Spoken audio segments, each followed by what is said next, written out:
go.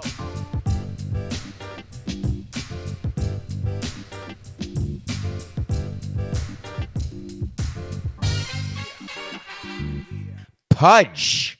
The nothing personal word of the day is Pudge, as in Pudge Rodriguez, as in the reason I have a World Series ring and the reason why I had the greatest year of all time in 2003, because this man chose to be a Marlin and took us all the way through San Francisco, through Chicago, through New York, all the way to a Samson Sit-Down. You've got Pudge. Hey, Pudge, how are you? Good, good. How you doing, David? Good to see you, and thank you for having me on your show. Oh, it's absolutely our pleasure. We talk about you a lot. People ask me all the time about 2003, and I want to talk about that. That's only one part of your career, though. I want to start with the Hall of Fame.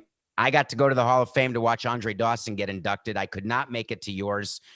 How was that to you when you were playing? Did you know?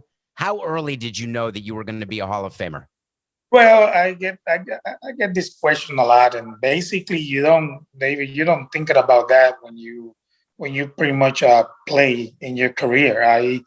I always think to myself that I always want to stay healthy. I always want to do my best day in and day out, on and off the field, obviously, and make sure I've been great with the media and fans, and basically that's very important. A lot of fans and people doesn't know that all this has to be all in once. It's not only playing and play great years and winning awards. You have to basically pretty much be good with the fans, be good with the media, always there with the media, obviously with the owners and all the people that works in the office, coaching staff. All that has to come in once to be a Hall of Famer. But not David. I always thinking about doing my best day in and day out every year, and then at the end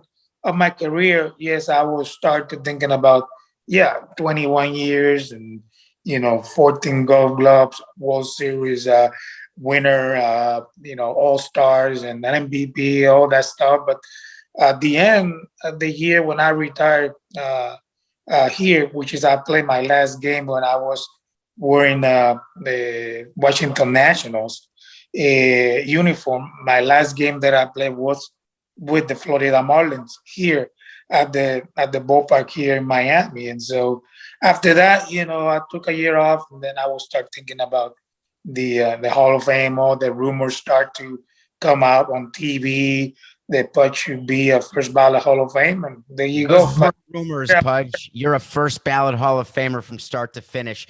You know that. Did you meet anyone during your induction weekend, a former Hall of Famer who you had never met before? Well, yes, I always have a great relationship with Nolan Ryan, and Nolan Ryan and I, obviously he worked with the Texas Rangers at the time as the president of the Rangers, and basically he was telling me, he was one of the guys that always telling me that I'm going to be a first ballot Hall of Fame, and basically he just told me that it's a great place to be. Obviously, it's only David is only 1% in the history of baseball. Just think about the name of baseball, and it's only 1% of the players that plays in the big league can be a Hall of Famer in Cooperstown, and I'm one of those guys. So I'm really, really happy to be part of that 1%. Was Johnny Bench there when you were inducted?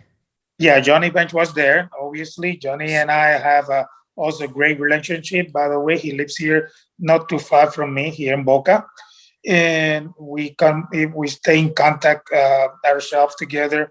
I always call him to see how he's doing. He basically fishing all the time. He's always in the ocean, fishing mahi mahi. So that's what he likes to do. Take care of his boys and go out and fish. And he always invited me to go out there, but I prefer to go play golf every day than go out and fish a mahi mahi. Pudge, when you were with the Marlins, Tony Perez, who you obviously know, we would watch all the games together. And Tony, part of the Big Red Machine, had Johnny Bench as his catcher. And he always judges every player according to the Big Red Machine, right? Because those were the best of the best. In 2003, we're watching games, and I said, Tony, Pudge is better than Johnny Bench.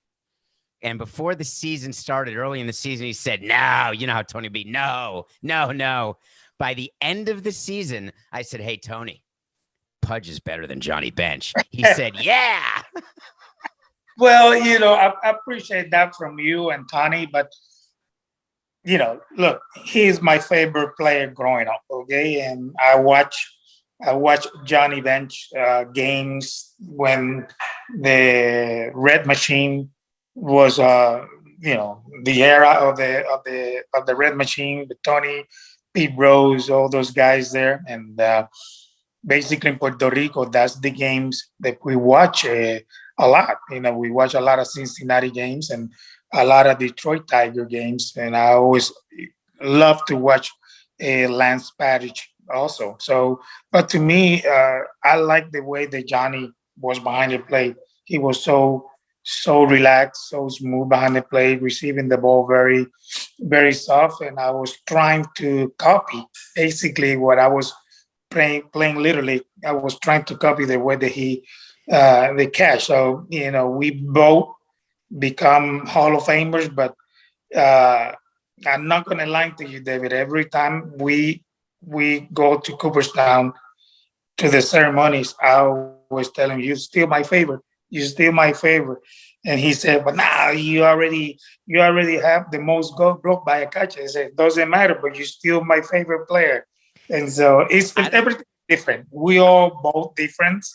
We play in different eras. He was a little different player than the way I play the game, but both. The good thing is that David, that both we respect the game 100%, and we both play hard. You did something that Johnny Bench didn't do. I want to play a quick game with you. What did you do while catching when you were upset with what a pitcher had just thrown? If you didn't like the pitch that your pitcher had thrown, you didn't like the location, if there was something about a pitch you didn't like, what did you do? Throw the ball as hard as I can back to the pitcher. As hard as you could. Folks, I hope you heard that clearly. Pudge Rodriguez is famous for a lot: 14 Gold Gloves, the World Series, etc. When you're watching a game that Pudge is catching, we as executives watch the game a little differently than fans because we're looking at different things. We don't know more, but we watch it a little differently.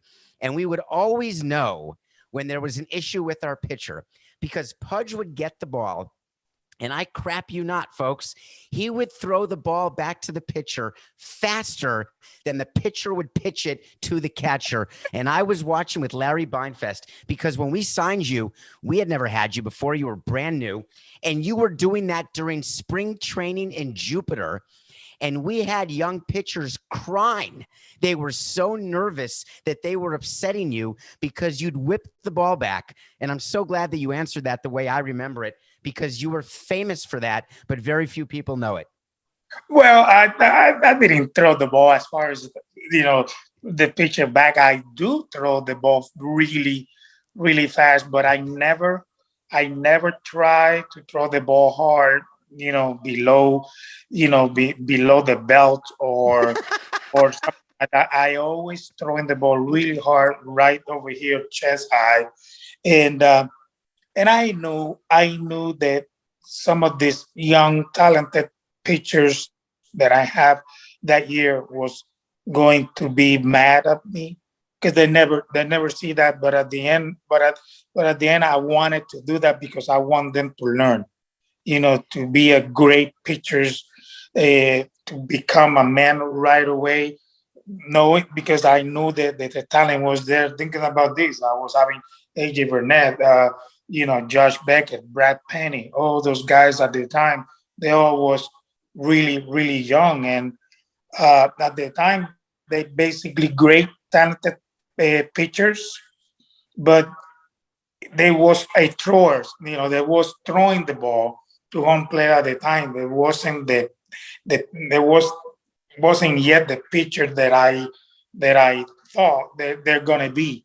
They started doing that later on during the year. But in the beginning of the year, when I start to catch them in spring training, I can tell that they just wanted to throw the ball as hard as they can to home play, and they was all over the place. And that's what that's what I start to, instead of the screaming or yell at the pitcher during the game, I prefer just to throw it really hard to the pitcher so I can send the message I want to throwing it give an hard to imitation, him, Pudge. so that way he knows that something is going on. There are people watching this on YouTube, and there's people listening on Apple or Spotify, but I'm going to do an imitation for you because you're looking. There was a pitcher that you had. I'm not going to tell you on which team, but it could have been ours. He would take the ball, and you have to watch me do it. He would whip it, and after he would throw the pitch, his head would go back toward the scoreboard. Throw the pitch back to the scoreboard. Who was that? Oh my God. I catch so many, but I think that was a pitcher that's been struggling, I guess. Brad Penny. Well, who Brad always Penn, cared. Brad Penny, God bless him. He helped us win a World Series. He cared well, about the I radar don't gun. think so. I don't think so, David. I think he was really aggressive. I think this is what Brad Penny was so good because he never afraid to throw strikes to any hitter. And obviously, when you throw strikes, you're gonna get people out or you're gonna get hit. But he's not gonna walk anybody. And if you see the average of walks through those years, his walk was very low because he's a strike thrower. And sometimes when you do that, you're gonna leave a lot of pitches right down the middle. And when you throw 98, 97, 98, 99, right down the middle, sometimes you're gonna get hit. But I think he did a great job with me. One of the guys that I love to work with was with him because I like the way that he pitched. He has so much intense passion in his game. Like he wanted to compete day in and day out so hard and do the job. That's what I really love to see him. And that one of the guys that I have a lot of arguments. A That lot. that year was with him because obviously a young pitcher, uh, a lot of adrenaline doing doing pitching, and obviously in the dugout get mad a lot. And sometimes when you have all that stuff at once, it's gonna be hard to deal with. But he can tell you. I mean, he's a nice kid. I was worked really good with him, but at the same time, he learns a lot from me and become a good pitcher right after I left the Marlins. They all did. Who was your favorite pitcher in your career? Who My, you received? Who would you say? 21 years in my career, David. I catch so many great pitchers. I have to tell you that I played 3 years with Nolan Ryan late in his career. That him and I we worked so good. Me behind the plate and he was pitching, and we just connect really quick since the first start. Nolan Ryan, fastball pitcher, power pitcher, loves to pitch inside. Me, aggressive catcher, loves to call fastballs in to the hitter. So we just click really fast and really quick. And it was great. It was great 3 years that I played with him. Josh Beckett, Brad Penny, AJ. I catch AJ a few times before he got hurt. Uh, Justin Belander, Kenny Rogers, you know, Bobby Witt. I mean, Kevin Brown. Name. I mean, name it. I've been behind the plate with a lot of great ones that pitch this game. And Who is the and I biggest was pain in the ass, Pudge? Who was the pitcher who shook you off the most and you just could not connect with? Well, I don't think it's not connecting. I think it's more kind of like they wanted to think different, and basically I want to go through what I'm already saw during the game. I probably have a lot of you know, in on and off with the relievers.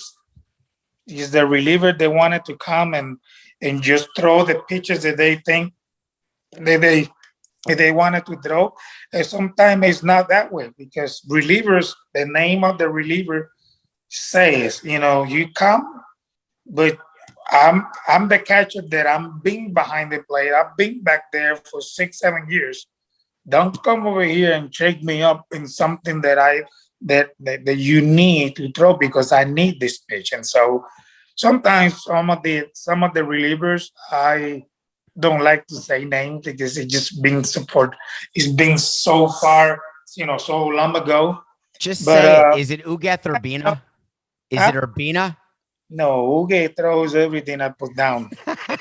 I didn't know he knew the signs though, Pudge.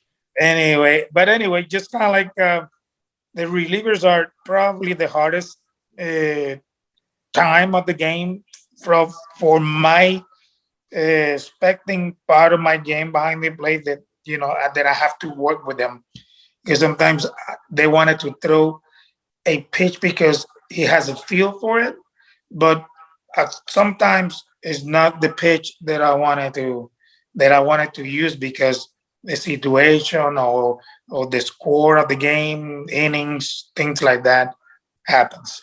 Can you bring me back to 2003, please, and tell me what went into your signing with us?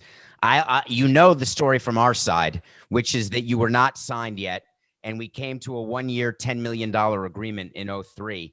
Tell me what was going on in your head before you chose to agree to our deal, and then once you agreed, tell me how that went. Well, I think was a meant to be year. I mean, to be honest with you, meant to be with the Marlins. I think that was the blessing that I have to stay home that year and play and be in my house, and spend time with my kids and the family, and live in my house. But I think that I have to say that the off season was tough. It was the year of the baseball was going through some problems with the union and Major League Baseball, things like that, and then things went a different way. But I was able to sign, and I think it was in January with the Marlins, and I took it positive. Look, I'm gonna sign 1 year. I'm gonna do my best, but I did the I did what every player likes to do, just go through the whole team. And when I saw the pictures and I saw, they're talented that they are, I just wanted to stay there and do the best for them because basically I was the only player that you guys signed that up season. You guys bring the same ball club back from the year before and just add me as a catcher. No, that's And not. Hold on. You sound like the media in Florida. That's not totally true. I think we just lost you, Pudge. hold There on, you yeah, go. We actually brought in traded for Juan Pierre that year, one and we pair. signed Mark Redmond to be in the rotation that year. The That was left, the lefty Mark Redmond. It's funny okay, you don't remember him, the starter of Game 7 of the yeah, LCS in Chicago, who we gave that big lead to, and then he gave up a home run to Kerry Wood to tie the game in Game 7. But don't worry, I've forgiven Mark. So we had made changes, but we had a very low payroll. We thought we had some good young players, and Jeffrey Lurie, the owner of the team, said to Larry and said to me in January that, hey, Pudge is not signed yet. And we said, he's never going to sign with us. We don't have the money to give him. And Jeffrey said, here's what we'll do. I'm going to give you $10 million, but it's only for Pudge. And if you can get him done for 10, bring him in and let's just see what can work. So we engaged with you. And at the time, as you recall, there were some issues regarding should someone go long-term with you. You had wanted a long-term deal. There were people in baseball dumb enough to think that you were not at the top of your game. You remember all of this. right. And so we were the beneficiaries of the stupidity of the 29 other teams. And Jeffrey stepped up and said, do it. we signed you, and it was not received well because the media in Florida said, the Marlins still stink. Their payroll's still low. And I remember when you came in the first day of spring training, you met the media, and I've never forgotten this over my whole career. You said that you were happy to be home, but it was more important that you actually thought we could win. Exactly. And And that we, was we did that since day one. And we did that since day one. As soon as I arrived in Jupiter in spring training, I was start to, put everybody together, put the whole pitching staff together, and basically we did that. We did that. It was a challenging year for us as far as the way that the way it started. You say it, the media and all that bring me in, but they they asked me a bunch of questions. Why the Marlins? Why you play here? And you say right because I think I have a big feeling that this is going to be a great team and we're going to win here. But also, I just feel like I want to stay kind of like home and be with the family. So we start the season. Obviously, we didn't start the season well.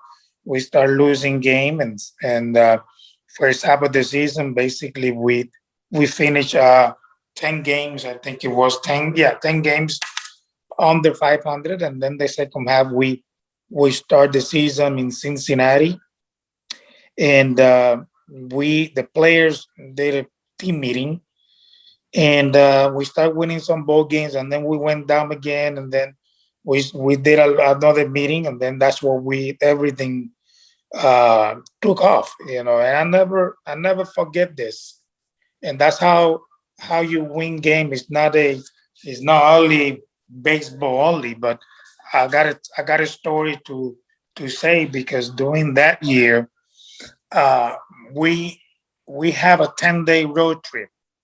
The start that we live from here, and we flew from here to Oakland, California, to Oakland, and then we was playing. Uh, no, we started in San Francisco, Oakland, and then Arizona. And Jeffrey said, "Look, if you guys win 2 games, at least 2 games in each of the first 2 series, I will promise that I'm gonna stop the plane in Vegas for 5 hours. Right? I'm gonna stop the plane in 5 hours." And we was very excited. Well, 5 hours and there, and then we go to Arizona, which was a day off after that Sunday. So we end up losing all 6 games in San Francisco and in Oakland. And we just got on the plane very frustrated. And then 40 minutes later, we saw the engines of the plane, went down and the plane started coming down. So he stopped the plane no matter what. He stopped the plane in Vegas. He was having 3 bus for us. He exactly bring us to the Villaggio, I think it was, It the was the Villaggio Hotel, Bellagio. the Villaggio for 5 hours. Say, this is what you guys are. Get out of the bus, go enjoy, do whatever you want for 5 hours, and we're gonna meet here in 5 hours and go back to the plane and leave. So we Pudge, did that. We did that. We did that, and David. After that, everything was another story. I mean, we just start to play. We just start winning, and we just start doing things on the field that I look to my teammates and I'm like, can't believe this. I can't believe this is going on. Games that we losing by 5 runs in the night and scored 7 that inning against some of the best closers in the game, and and win the wild card 2 weeks, a week and a half before the regular season's over. But those things are the things that I never forget because he did something that bring us into something different as a ball player. When you have an ownership like that, and when you have an owner that say, look, those guy needs to have fun for a little bit. And let's see what happens after that. But what happened after that? That we just start to win ball games and make the playoff. So, Pudge, the story with that is that Jeffrey had said to me and Larry, what can we do here to try to change it up? Because we have to talk about the managerial change that happened, which we will, because that was part of '03 as well, when Jack came in on a Sunday and didn't know anybody's name. But he said, what do you think we could do? And Larry and I looked at the schedule, and we knew we had an off day in Arizona, and Larry and I love Vegas. And so he said, hey, and Jeffrey hates Vegas, by the way. So we said, we have an idea. Why don't we have the team plane stop in Vegas? It can be quick. And Jeffrey said, only if they win 4 out of the first 6 games of the road trip. So we said, Jeffrey, we have to plan. So we can't just decide 2 days earlier. We have to file the flight plan with our charter company. We have to arrange with the Bellagio so players have rooms if they want to go to a room. And we have to arrange for buses in Las Vegas. We can't do that in one day. So Jeffrey said, you can plan it, but they better win 4 out of the first 6. We did it. We lose. So I called Jeffrey and said, but what if we sweep? Then we've won 3 in a row. I think we should still stop. And Jeffrey said, fine, if we sweep, we lose game 4. Jeffrey, I think we got to get out of this. If we can just win the last 2, let us go to Vegas. He said, you better win the last 2. We lose game 5. We call him again. He's like, this is bullshit. You're not going to Vegas. I said, Jeffrey, we're going to win the last game. I promise you. And you guys had no idea. You didn't know it was going to happen, not happen. The game ends and we lose. And I call Jeffrey like this. I'm like, Jeffrey, what do you want to do here? He's like, we suck. I said, I know. I know. Yeah, we suck. But can we go to Vegas? He's like, fine, but we better win games. And so Jeffrey gave the go ahead. And when we landed in Vegas, it was unbelievable when we got back on the plane, the stories that we all told each other of what we got done in 5 hours. One of the great team building moments that I was ever a part of, the greatest I was ever a part of in my career. Yeah, absolutely. You couldn't win 4 games, Pudge. That's all you had to win, 4 games. Well, guess what? We didn't win any there. But after that, we just went to Arizona, and we are a totally different team. And after that was history. I mean, everything just like take off. We all start hitting and the pitching and make plays, and then we make the playoff. And what we did in the playoff was amazing. Facing the Giants and beat the Giants in 4 games. And I think for me, what bring us into the loop of winning the World Series was that first game that we win in San Francisco. It was a cold night. It was a 40-some degree a night and loud. And, all these orange towels all over the ballpark. And we end up scoring runs early. And we just completely silenced the whole crowd down. Remember, that was game 2. Because we lost game 1 to the game 2. And in a 5-game series, you only have to win 3. So if we didn't win game 2, we had to beat Bonds and the Giants 3 games in a row. So game 2 was critical. What to you, if you go back over the entire playoff run, tell me your top memory of a play you were involved with over the wild card, the LCS, and the World Series. What's the number 1 play in your mind that you were a part of? Well, obviously the famous play at the plate in Game 4. The base hit. The Oogie was the pitcher, and Jeffrey Hammond was the hitter, and it was a base hit to left, and Conine threw a perfect throw to mean home play, and that was the hard hit happens, and I keep the ball in my hand and win the ball game. But I think that whole series, I think that the night before we went to extra innings, and I hit a base hit to right field, a 2-run base hit to win the game, 2 RBIs to win that game 2 in extra innings. But to me, that series was a really fun series to the whole team and for myself. Making great plays. The great thing about our our playoff was that the 1 and 2 in the lineup that we have Juan always Pierre and Luis always on base. Castillo.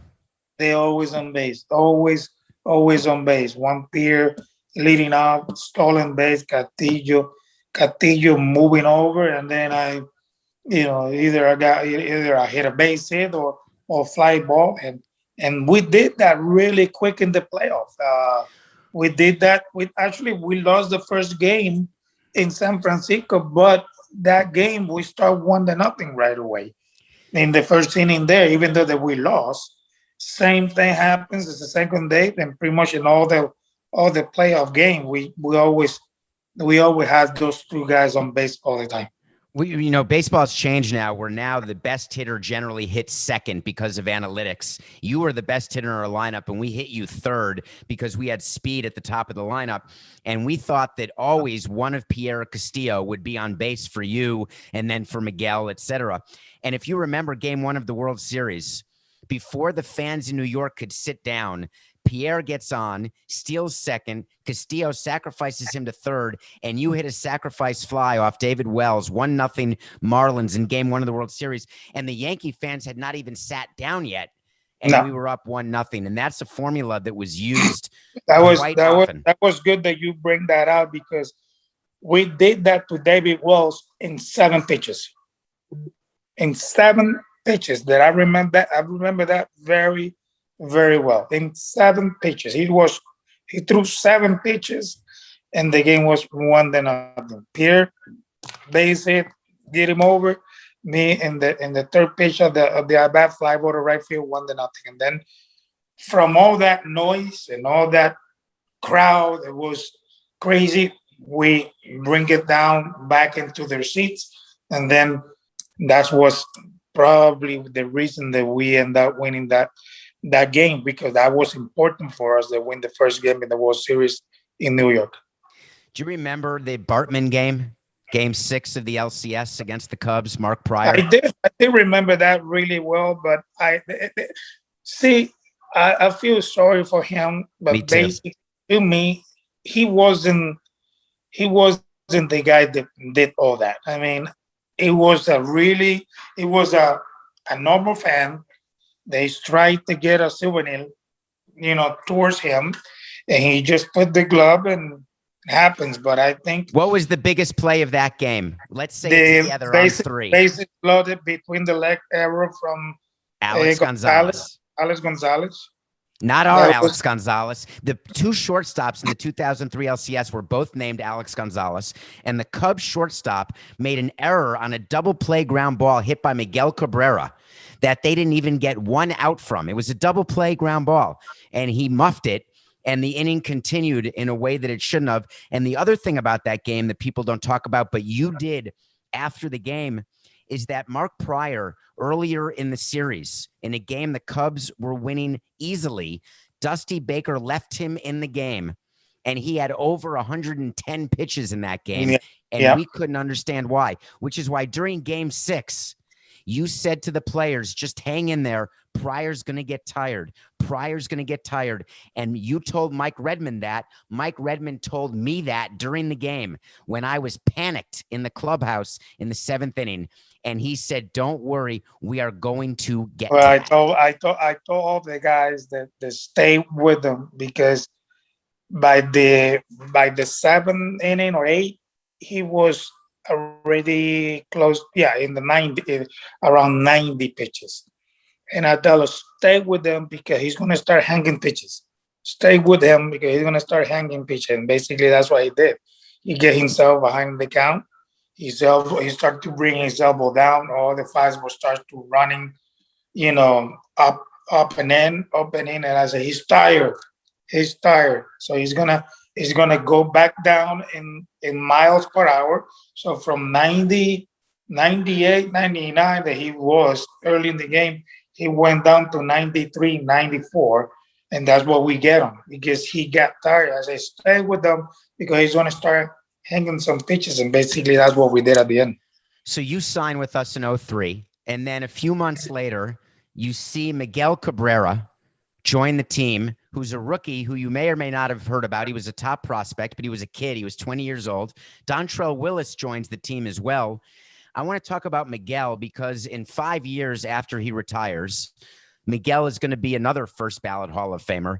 Absolutely. And I want to know what your vantage point was in 2003 looking at Miguel. Obviously, what he did against Roger Clemens in the World Series, hitting that home run. His first game as a Marlin, he walked off with that dead center field home run against Tampa. Did you know before I did that he was going to be going to Cooperstown? And if so, why? David, I knew that. I knew that since I met him in spring training that year. He was part of our our players in the beginning of the spring training. He was there for almost into the end of spring training, and he was playing games with us. I remember that Jeff Torber was put him in the lineup in spring training, and the swings and the way that he plays, because he played multiple positions, and that's one of the things that I like to see from him. He played great third baseman, great outfield, great left field, and his bat was tremendous. But the one thing that amazing me from him the most was that he was hitting to the other side. I mean, to right center with power, with some power. And to me, I just thought, I don't remember, but some of the guys in the bench, this kid is going to be amazing. This kid is going to be in the big league soon. So we called him up late in the year. I think that was when Mike Lowe got hurt.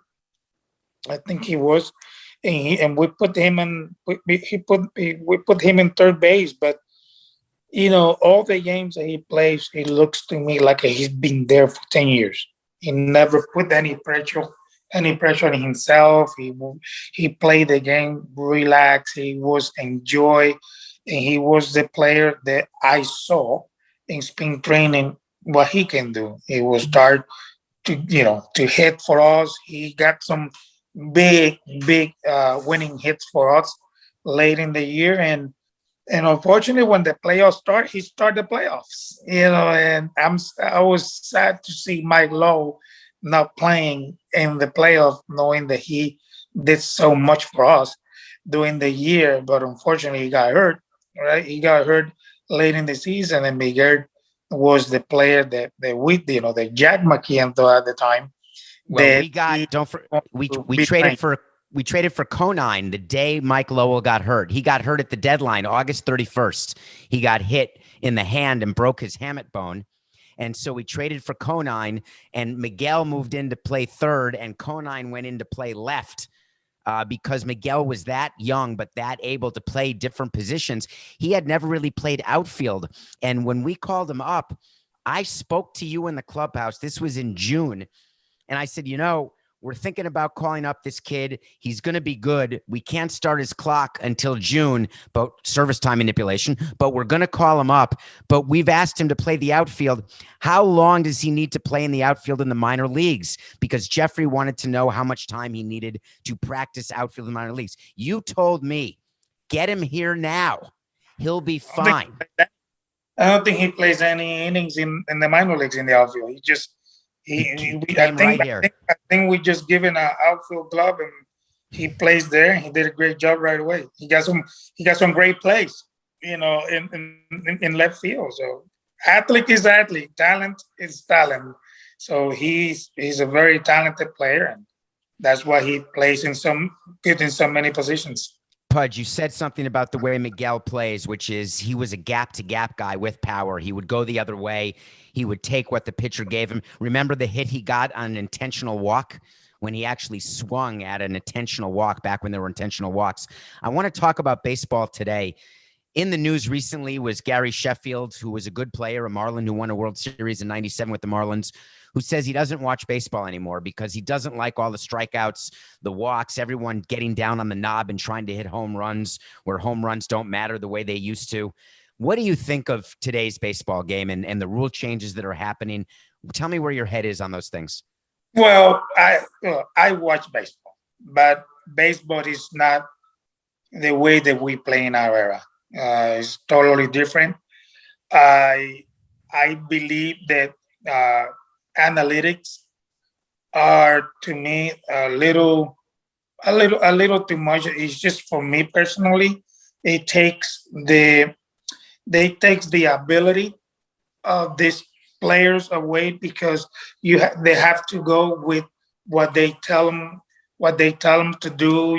Some starting with the catcher, and now the pitcher has it here and read, and the outfielders taking some notes out and see it and all that and put it back in, and then you see the iPads and the dugouts and all that, and to me, I respect the game today, but I think I like to see I would love to see this young talented player play their game a little more.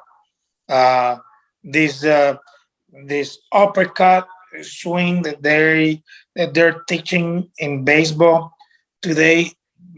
I don't know about that. I'm never a power hitter, and I don't like to talk about myself, but I was a gap hitter, and I end up with 311 home runs in my career. But I wasn't a power hitter. I was a line drive hitter that hit the balls in the gap because you don't look for home runs. To me, home runs is a good swing and is a sound with no feel in the bat. That's a great swing. But if you go out there and look to hit a home run, to hit a home run, you're gonna strike out. You're gonna strike out more than 100 times every year, and your batting average is gonna be way low. And that to me, it hurts. It hurts sometimes because some of these players that wanted to hit home runs, they prefer to hit 40 and hit 200 for the year instead of they hit 280, 300, and 30 home runs is a very good year for these players. But with all the respect for the game, I think it's a little too much. It's different. It's not the same. It's not the same baseball, and I see it. I see the games, and it's sad to see all this information in front of the cameras after on the field. I'm thinking about the rule change where they're going to make the bases bigger. And I'm thinking about the fact that you were able to throw everyone out. If people don't know, you don't get 14 gold gloves by not being the best defensive catcher in the history of baseball. And no one would run against you. And our guys, our pitching staff in 03, they were not that good at holding runners on at all. But the reason why teams didn't run against us is because of you and your arm. What kind of impact do you think the larger bases are going to have? I, I mean that. To be honest, David, that's a good news for me. I didn't know that. I didn't. That's a rule change. They're looking at making the bases like an inch or two bigger, which will make the snap plays at first base on a ground ball to short, the bang bang plays. They're going to go to the hitter. I think David, baseball should be back the way they should be, the way it was before. Look, we play back in our days that I got hit a million times behind the plate. And look, I'm still talking to you. I'm fine. I'm good. All right. A lot of slides in second base try to break a double play. All this stuff that there's not there anymore. Trust me, fans missing all that. I mean, the running game is not in baseball anymore. No one steal bases anymore. No, I mean, it could be the fastest guy in first base. He doesn't go anywhere. He stay right there because they want the hitter to hit the ball 400 feet. I mean, it's just kind of like different. I mean, baseball should be played the way like bunting, then move the guy over from second base to third base, steal, hit and run, all these plays that makes the game more excited.